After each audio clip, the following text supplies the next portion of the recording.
Budeme sa asi riadiť takým nejakým programom, že ja za chvíľočku odozdám mikrofón pánovi profesorovi Forsthoferovi, ktorý vás oboznámi s postupom, aký bude vykonávaný pri degustácii. Urobíme si to nejaký slúb degustátora, ktorý za nás všetky prednesie pán Tomáš Kubran.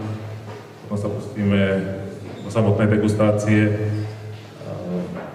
Pozberáme tie najlepšie vzorky a vyčleníme nejakých ľudí do subkomisie a tá nám to vyhodnotí samotného víťaza, šampióna. Takže teraz vás pán profesor oboznámi s tým, ako bude budovanie prebiehať s tým systémom, všetkými týmito ostatnými vecami.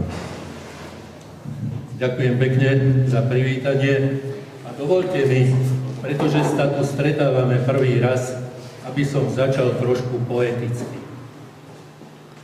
Tam hore v sade modré rastú slivky.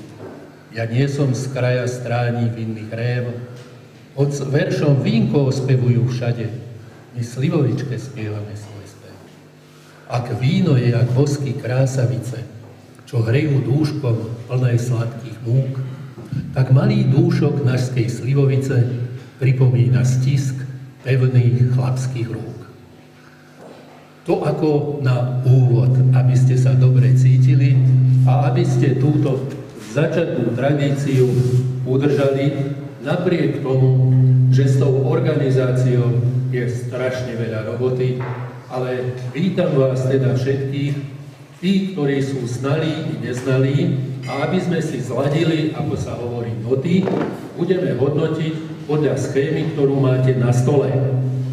Je to 50-bodová schéma, ale má 6 kategórií. Tá prvá kategória je vzhľad. Prosím vás pekne, vychádzame z toho, že tí, ktorí dodajú vzorku čistú a spravidla by sa tam nemali žiadne nečistoty ako vyskytovať, v takom prípade ich môžeme dať plný bodov. V ďalších dvoch kategóriách hodnotíme vôňu. Hodnotíme ju i potom v ďalších ešte dvoch kategóriách s chuťou. A posledná kategória je harmónia vône a chuti. Prečo je tá posledná kategória? Je to pretože sa vyskytujú destiláty, a vy to z praxe viete, niektoré vynikajúco voňajú a majú dlhú chuť a iné majú takú nevýraznú chuť, teda nevýraznú vôňu a pritom majú vynikajúcu chuť. A preto ide o to porovnanie. Ideálny destilát by mal mať rovnováhu vône i chuti. A preto takéto bodovanie. Každý komisár pracuje za seba, ale pokiaľ sa pri stole dohodnete, môžete urobiť aj spoločné hodnotenie ako svoj priemer. Prečo odporúčame, aby každý komisár hodnotil za seba? Pretože je to v podstate zároveň aj školenie pre tých jednotlivých. Môžete si porovnávať, ale aj tak hodnotte, pokiaľ sa dá, sami za seba. To hodnotenie je vždy subjektívne. Nemáme zatiaľ, ako sa povie, objektívne etalóny na jednotlivé destiláty a už aj tá vec, že každý z nás má trošku iný prístup chuchový i chuťový, ale aj tá skutočnosť, že existujú tzv. Regionálne zvyklosti. Niektoré zvyklosti uprednostňujú, aby napríklad slivovica mala trošku kôstkovú arómu. No niekde robia až tak, že kôstky drvia. My z hľadiska modernej vedy neodporúčame príliš kôstkovú arómu, odporúčame, aby bola menej kôstková, dokonca ak je možné, odcediť kôstky pred pálením. To sa dá oddeliť niekedy cez sito, niekedy z niektorých ťažko, lebo sú odrody najmä Durancii, najmä Stanley, ktoré vôbec ako od kôstky veľmi dobre nejdú. Ale to sú už veci technické, to pri hodnotení nie je. Chcem tým povedať, že trošku iné kritériá na hodnotenie majú napríklad zóna Radimovská, zóna východného Slovenska, aj keď na východnom Slovensku legálne pálenice nie sú. Sem do týchto súťaží berieme vzorky od pestovateľov. Nepátrame potom, v ktorej pálenici boli vyrobené, ale robíme to práve preto, aby sme porovnávali kvalitu destilátov, ktoré sú vyrobené, pretože vieme, že aj mnohí výrobcovia, tak povediac, celkom domáci, pokiaľ sa tomu venujú so srdcom a s láskou a nie sú príliš lakomí, vedia vyrobiť úplne perfektný produkt. Celé problematiky pálenia sú u nás legislatívne obmedzené. Ale k legislatíve nechcem vôbec komentovať, pretože s tou neviem zatiaľ pohnúť a žiaľ Bohu situácia je taká, že aj nová vyhláška o dani z alkoholických nápojov zavádza nerovnosť občiansku a tá nerovnosť občianska sa prejavuje v tom, že teoreticky výrobca vína má povolené vyrobiť 1000 litrov vína pre svoju spotrebu bez dane. A pestovateľ ovocia má právo vydestilovať tých 1000 litrov vína, ak je tam 10% alkoholu, tak je to 100 litrov absolútneho alkoholu bez dane.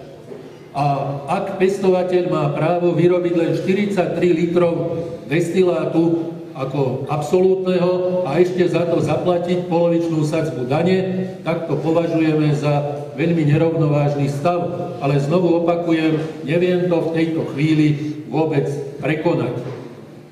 Pokiaľ budete čokoľvek potrebovať pri stole, alebo budete mať nejakú nejasnosť, prosím, zdvihnite ruky, budem chodiť okolo, pokiaľ môžem, rád vám poslúžiť.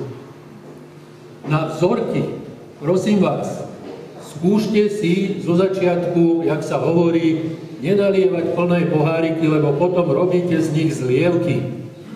Degustácia nie je opíjanie. Prepáčte, že to pripomínam, ale je to tak, lebo ak budete piť, tak už tie posledné vzorky budú zle hodnotené, pretože dôjde k prirodzenému skresleniu. Dôležité je ešte to, pokiaľ máte rôzne vzorky, urobiť tú sériu tak, ako je a medzi napríklad slívkou, hruškou alebo nejakým iným urobiť si maličkú pauzu, na stole máte chlieb, syr, vodu, zahryznúť, vypiť, aby sa trošku tie chuťové i čupové buňky stabilizovali a mohli preorientovať na iný produkt. V zásade bolo povedané, že na každom stole máte právo vybrať 2 vzorky do užšieho výberu. To znamená, že do poznámky dáte to, čo hodnotíte najlepšie. Áno, a potom po prvom kole bude zasadať druhá komisia, ktorá vyberie z týchto zasa najlepší. V tomto druhom kole už ale nejde 50-bodové hodnotenie, ide len 5-bodové hodnotenie. A pokiaľ v tomto druhom kole vzniknú 2 vzorky, ktoré sú rovnako hodnotené, vzniká ešte tretie kolo, tzv. Rozstrel, kde komisári dostanú viac pohárkov a dostanú naliatú vzorku tak, aby tie vzorky priamo porovnávali. Aj pri vašom hodnotení, pokiaľ začnete, na stole máte nastavený tzv. 0. vzorok, ktorý bol ohodnotený na 43 bodov. Ten 0. vzorok je na to, aby ste si mohli v prípade neistoty porovnať, či ten vzorok, ktorý hodnotíte, zodpovedá tomu a dáva vám určitý nivel, od ktorého sa môžete odpichnúť. To znamená, ak sú vzorky lepšie, mali by byť hodnotené lepšie. Ak uznáte, že je tá vzorka menej kvalitná, mala by mať menšie hodnotenie. No, tak toľko z mojej strany ako technická záležitosť. Ešte sa spýtam, sú nejaké otázky?